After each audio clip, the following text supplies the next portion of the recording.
ప్రముఖ వ్యాపారవేత్త ముఖేష్ అంబానీ, నీతా అంబానీల చిన్న కొడుకు అనంత్ అంబానీ త్వరలోనే ఓ ఇంటివాడు కాబోతున్నాడు. జామ్నగర్లో అనంత్ అంబానీ మరియు రాధిక మర్చెంట్ ప్రీ వెడ్డింగ్ వేడుకలు జరుగుతున్నాయి. అయితే ఈ వేడుకలకు సినీ రాజకీయ ప్రముఖులు హాజరు కానున్నారు. ఇప్పటికే చాలా మంది అక్కడికి చేరుకుని సందడి చేస్తున్నారు. టాలీవుడ్ నుంచి ప్రముఖులు హాజరు కానున్నారు. రామ్ చరణ్, ఉపాసన దంపతులు అంబానీ కొడుకు ప్రీ వెడ్డింగ్ కు హాజరయ్యారు. అందుకు సంబంధించిన వీడియో సోషల్ మీడియాలో వైరల్ అవుతుంది.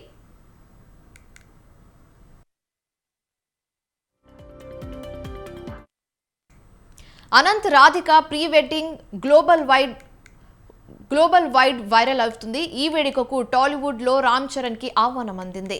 దీంతో నేడు చరణ్ తన భార్య ఉపాసనతో కలిసి ఈ వేడుకకు హాజరయ్యారు. గత నెల 28 నుంచి ఈ వెడ్డింగ్ సెలబ్రేషన్ స్టార్ట్ అయ్యాయి.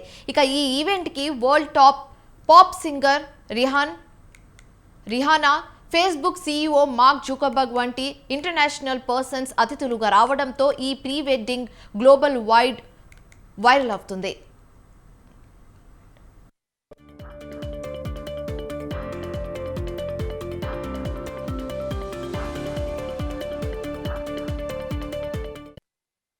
అయితే వెడ్డింగ్ సెలబ్రేషన్స్ కి ఇండియాలోని టాప్ స్టార్స్ కి కూడా ఇన్విటేషన్ వెళ్ళింది. ప్రముఖ రాజకీయ నాయకులు, బాలీవుడ్ స్టార్స్ ఈ సెలబ్రేషన్స్ కి గెస్ట్లుగా హాజరవుతున్నారు. అయితే ఈ క్రమంలోనే బాలీవుడ్ బాద్షా షారూక్ ఖాన్ తన ఫ్యామిలీతో సహా కలిసి ఇప్పటికే జామ్నగర్ కు చేరుకున్నారు. ఈ మ్యూజికల్ కాన్సర్ట్ పూర్తి అయిన తర్వాత రోజు అతిథులతో జంగల్ సఫారీ ఈవెంట్ ఉండబోతుంది. నెక్స్ట్ డే జామ్నగర్ ప్రకృతి అందాలను అతిథులకు చూపించనున్నారు.